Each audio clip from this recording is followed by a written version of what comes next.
Alright, well, today we're going to talk about narcotic pain relievers. In particular, we're going to be talking about morphine and the little bit of the history behind the use of opioid analgesics, which we now call narcotic pain relievers. In the next lecture after this one, we'll talk about some alternatives to morphine and more commonly used drugs and drugs which tend to be abused. And then we're going to move on in the semester and start talking more about drugs of use and abuse. So, in terms of what we're going to cover in this lecture, we're going to talk about the psychology of pain perception, a little bit about the history of opioids, some terminology, talk about the opioid receptors in the brain, the classification of opioid analgesics, and then we're going to talk about morphine, which is the classic opioid analgesic. So let's first off talk about the psychology of pain perception and try to get an understanding of what exactly pain is from a psychological perspective. Pain is both a sensory event of the peripheral and central nervous system as well as an emotional and cognitive experience. So it's not just that you have a pain receptor that fires, that creates a perception in the brain. It also is emotionally driven, it affects our emotions, and we think about pain depending on where it comes from. It's much easier to understand pain from that perspective. The reason why, there's a variety of reasons why athletes can continue to function after a significant injury. Part of it is they can shut out the pain. The other part is their own internal pain relievers, endogenous opioids we call them, can actually block out that pain perception for a brief period of time. And so there is a great deal of emotional and cognitive experience with pain, and everyone experiences pain differently. So what is incredibly painful to one person will not be painful to another. And it's no surprise that some people find pleasure in certain pain. Piercings, tattoos, oftentimes it's that pain experience that becomes pleasurable. So pain has both a cognitive and emotional component as well, so it's important to keep that in mind.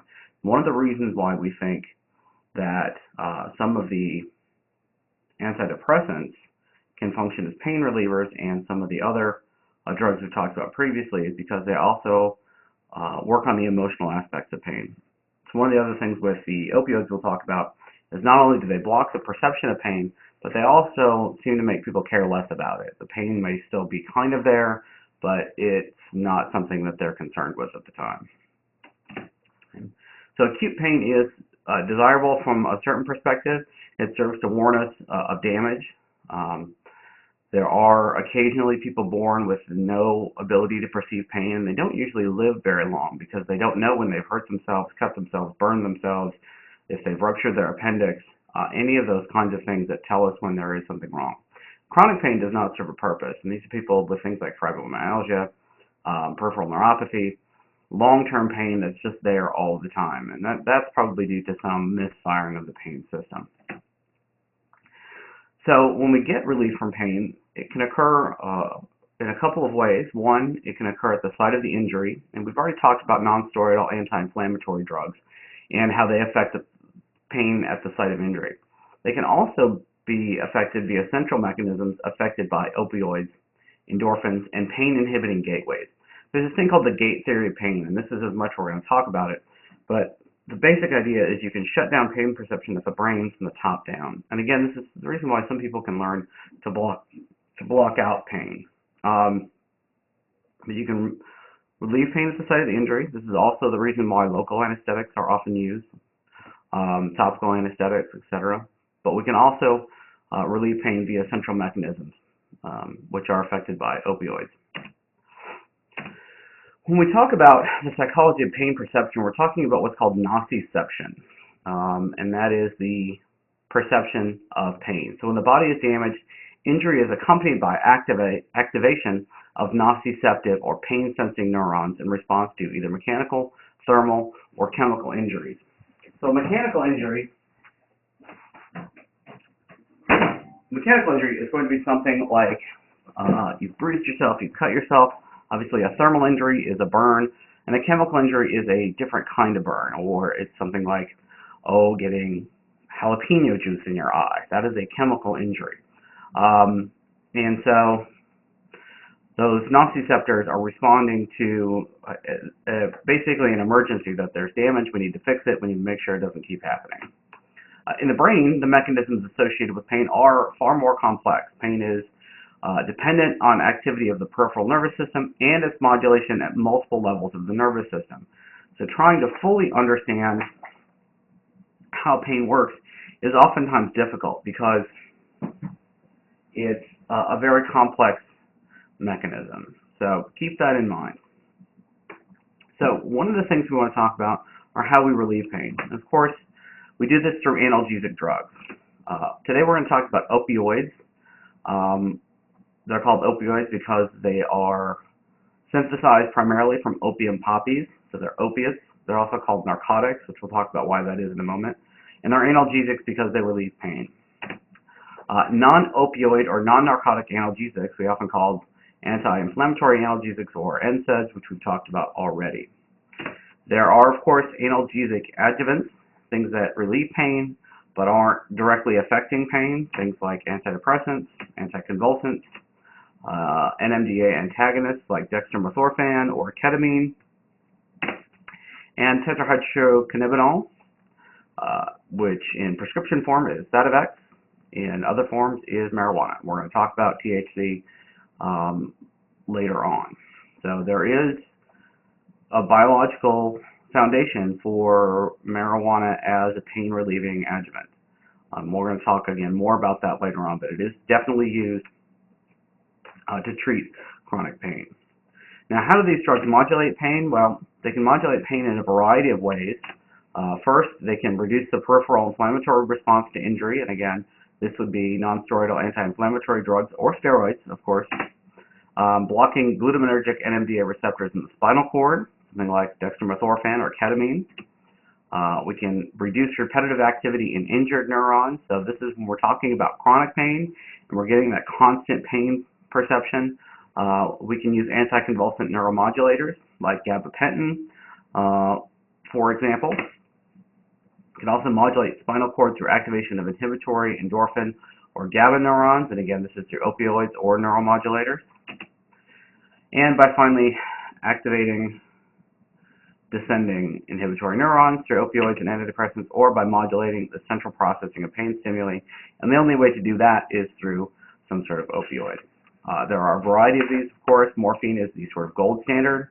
In a hospital setting, a very powerful drug like fentanyl might be used. At home, it's more likely to be something like hydrocodone or oxycodone, and we'll talk more about those in our next lecture. So let's next take a little bit of a look at the history of opioids. They have been used for centuries. It's one of the oldest drug classes known. There's evidence of its use over 7,000 years ago. In the Middle Ages, Paracelsus combined opium, wine, and spices into a drink called laudanum, which is Latin for something to be praised. Obviously, probably not to be praised all that well, but it was certainly very popular. And if you look at historical records, opium was very commonly used. It was often smoked or consumed. It became popular in the United States as an ingredient in many over-the-counter medicines. We're going to talk about the same thing with cocaine later. But it became illegal for all practical purposes with the Harrison Narcotic Act of 1914. It has since been replaced by heroin use, which is also derived from opiums, which came from Turkey, then Asia, especially during the Vietnam War period. Lots of heroin use, lots of heroin being brought over from Vietnam, then Russia and Mexico and Colombia, and now Afghanistan is the #1 supporter of opium, which is, I think, unfortunate, but is part of the historical times we live in. So we might find it crazy that people were drinking something called laudanum and people were using this as an elixir. But the more things change, the more things stay the same. There is a current popular drug called Sizurup, or purple drink, which is this god-awful combination of codeine cough syrup promethazine cough syrup, which is phenergan. So codeine and phenergan cough syrup mix, which is mixed with Sprite or other soft drinks, Jolly Ranchers, to create syrup. This is a very dangerous type of drug. In particular, recently, if you look online, you'll see Lil Wayne was hospitalized for use of this particular narcotic. Again, very dangerous, and of course, oftentimes combined with alcohol. It's perfectly legal for the person who has the prescription to drink this, and it's really, quite frankly, not all that hard to get. But again, very dangerous. You can end up in a coma, stop breathing, because you can consume far too much of this. A teaspoon or two is all the dose you would need, and if you're going to sit around and drink it all night, you're going to really end up in a bad place. So let's try to avoid purple drink, as it's called. So let's go to some terminology. Let's try to understand some of the specifics of what we're talking about. Opium is, of course, where all of this comes from, and these are opium poppies, which are not the poppies you might grow in your garden, although they have some opium in them. They're not there for the whole purpose of opium. Interestingly, there is a scene in The Wizard of Oz that is basically about opium poppies. See if you can find it. It's where Dorothy gets all lost in that field of poppies. It's essentially a commentary on opium. Anyway, side note. So opium is the extract of the opium poppy. Contains morphine and codeine as natural products. Again, this is what started the use of these particular drugs.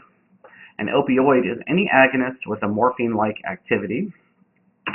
An opiate is a drug, i.e. morphine or codeine, which is derived from the opium poppy. A narcotic is from the Latin narcos, which is any sleep-inducing drug. Today we refer to narcotics as any illicit drug, so it's kind of misleading. But when we talk about narcotics, usually we're talking about illegal drugs. And narcotics oftentimes include a variety of different kinds of drugs. If you look at the Controlled Substances Act, there are 4 or 5 different schedules for narcotics. So, for example, heroin is a Schedule 1 narcotic, which means it has no medical use, whereas morphine is a Schedule 2 or Schedule 3 narcotic, which means it has a high degree of chance for illicit use, but does have medical uses. To give you an idea of other Schedule 1 narcotics, or the different schedules, cocaine is not even a Schedule 1 narcotic because there are genuine uses for it as a topical anesthetic. So you can look more into that if you're interested. Plan on going to law school. There's all sorts of interesting stuff with the Controlled Substances Act. But from now on, we refer to it as narcotics. Endorphins are any endogenous compound formed in living animals that exhibit pharmacological properties of morphine. When we talk about endogenous versus exogenous compounds, we're talking about where it comes from. So an endogenous compound is one that comes from inside. An exogenous is one that comes from outside. So we're talking about anything that exhibits the pharmacological properties of morphine. So we do have endogenous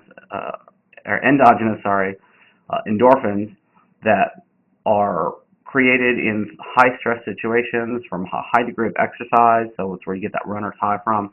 Again, it's one of the reasons why you can function with a significant injury even though you may have, if you have a high degree of endorphins.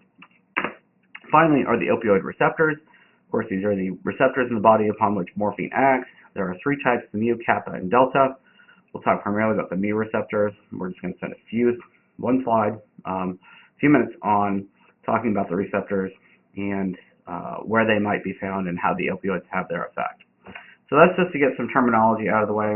Let's turn next to the opioid receptors. The mu receptor is the one responsible for pain relief and respiratory depression, meiosis, relax, euphoria, sedation, sense of tranquility, reduced apprehension and concern, cough suppression, and reduced GI motility. All the drugs we're going to talk about when we talk about opioids have all of these as side effects. So analgesia is obviously the point. Respiratory depression is one of the most significant side effects because of the potential for overdose and people stop breathing. Euphoria, of course, and that sense of tranquility and reduced apprehension and concern are the reasons why they might be used as abuse. Cough suppression is why codeine is used as a cough syrup. And then reduced GI motility is, again, a side effect. People who take a lot of pain pills often have very bad constipation, which can be very dangerous. So it's important to keep that in mind. The kappa receptor is involved in spinal analgesia, dysphoria, psychotomimetic effects, meiosis, and minimal respiratory depression. So not as much respiratory depression, but in relieving pain at the spinal cord level. Salvinorin A, which is sometimes called magic mint, is a pure kappa agonist psychedelic drug which affects the kappa receptor. And then finally, there's a delta receptor, which has limited analgesia, the possible antidepressant and anxiolytic properties. So again, might be some tie-in with the neurogenesis theories of neurogenic pain. Okay, so what else do opioids do? Well, of course, they're involved in respiratory depression. This is what kills people in an overdose. There is decreases in respiratory center sensitivity to higher levels of carbon dioxide in the blood, which is, of course, very dangerous. It depresses the cough reflex. Again, the cough reflex is one to keep us breathing. Its antitussive action is important, but can be separated from the other actions. Nausea and vomiting is a potential side effect, constipation and urine retention. There's little tolerance developed to that. Pupil constriction is another clear side effect and very easy to spot for somebody who's taken a great deal of these, and again, tolerance does not develop to that. This can be, of course, very dangerous for someone who is trying to do something, say, drive at night, because they can't see very well at night. And then finally, there is euphoria, which is by the disinhibiting effect of disinhibiting the inhibitory effect, of GABA on dopamine neurons. So what the opioids seem to do is reduce functioning of GABA, which reduces inhibition, which allows for increased functioning of dopamine neurons, which then causes increase in the pleasure sensations. So take a quick overview of this. In the brain, the limbic system controls our emotions, of course, and the opiates act on the limbic system to produce increased feelings of pleasure, relaxation, and contentment, which you can find there in the red, if you look here. The brainstem controls everything your body does automatically, like breathing and coughing. So the opiates act here to stop coughing and to slow breathing, which is, of course, dangerous. And then finally, of course, we have the spinal cord, which transmits pain from the body. By acting here, we block pain messages and allow people to bear serious injuries. This is why spinal blocks are such a successful way to block pain. So, because we have various receptors and we can agonize and antagonize these different receptors, there is a variety of ways to classify opioid analgesics. We have agonists, partial agonists, mixed agonists, antagonists, and then pure antagonists, which are not actually analgesics, but are used to reverse the effects of opioids. So an agonist is any substance that has an affinity for a mu receptor and exerts the same effects as morphine. So it has both affinity and efficacy. A partial agonist is a drug that has affinity for the mu receptor, but only partial efficacy, so it has limited action. We have then mixed agonist antagonists, which bind to opioid receptors, which causes analgesia in non-opioid dependent persons, but may precipitate withdrawal in opioid dependent persons. So a mixed bag there. And then we have pure antagonists, which are things like Narcan, we'll talk about later on, in which oftentimes the drug is used to reverse overdose in an individual who has taken too much of these kinds of pain relievers. Okay, so that's a quick introduction to the way we classify these drugs. We're going to talk first about morphine, which is the sort of gold standard pure agonist. Other drugs that are like morphine include heroin, dialog, namorphine, demerol, fentanyl, oxycodone, and codeine.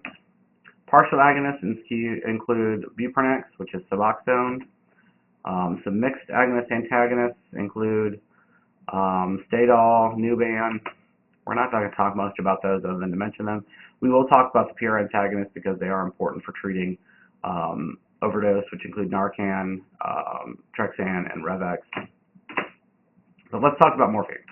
Morphine and codeine are the two analgesics found in the opium poppy. Codeine is much less potent than morphine is. Opium poppies are used to manufacture heroin, which is the most potent of the opiates. It's not a natural byproduct of opium, but it is manufactured from opium. Morphine is the most effective drug for treating pain. Heroin actually is a more potent pain reliever, but it's also a much more potent drug for possible addiction. So it's very rarely used. It's never used in the United States for that.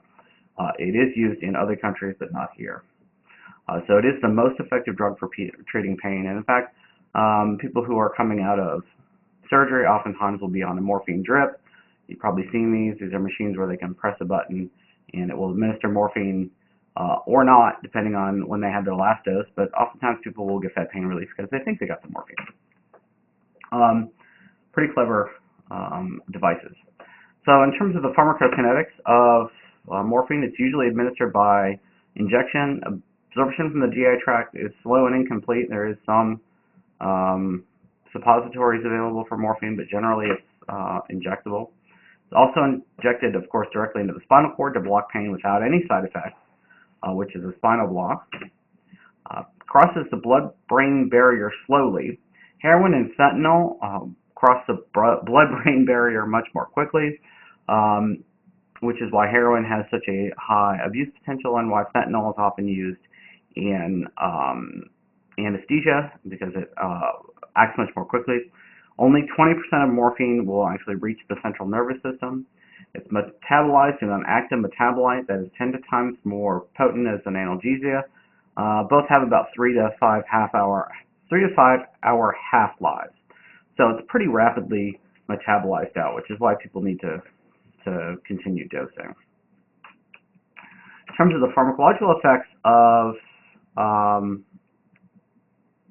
morphine, of course, analgesia or pain relief, it does induce a sense of euphoria, which affects the positive reward system, creates a drive state in which need for the drug can outweigh other drives. This is why morphine and other drugs like it have such high addiction potential. It does produce sedation and anxiolysis. The sedation is not as deep as some of the anxiolytic drugs we've talked about, but there are severe cognitive impairments associated with morphine. We do get depression of respiration, which can be very dangerous. People need to be monitored very closely. Suppression of cough. Pupils are constricted. This is in direct opposition to the effects of drugs like cocaine and amphetamines we'll talk about later, which actually dilate the pupils. You can get some nausea and vomiting, which is really the most unpleasant side effect. You get that with heroin as well. There are GI symptoms. There is a tendency for serious constipation, which can be very dangerous. Serious constipation can be associated with altering blood chemistry, which can result in some very serious cognitive effects. Not to mention it's very unpleasant. And then finally, there are some endocrine effects. You get decreased libido and, in women, some menstrual irregularities. To give you an idea of how the pharmacological effects are related to withdrawal effects, we get analgesia from use of an opioid, but pain and irritability from withdrawal. We get respiratory depression from the drug, but hyperventilation as a withdrawal sign. Dysphoria and depression is a withdrawal sign, whereas euphoria is part of the acute action of the drug. So again, these tend to work in direct opposition with one another. So you can take a closer look at this on your own time, but again, you get things like blood pressure effects. We get tranquilization with the drug, but fearfulness and hostility with withdrawal, hypothermia versus hyperthermia, reduced sex drive versus spontaneous ejaculation. So very, very different kinds of symptoms. Obviously, these can be very unpleasant, which creates a desire to get rid of these withdrawal signs, which creates a drive state to get us back into the acute action. So it really does set up a pretty significant withdrawal syndrome. People do develop tolerance to all opioids. There is cross-tolerance from one opioid to another. So if a person has become tolerant to morphine, there's probably not much that can be done. There is, of course, physical dependence that can develop. When we talk about physical dependence, we're talking about an altered state of biology induced by a drug, whereby withdrawal of a drug is followed by a complex set of biological events.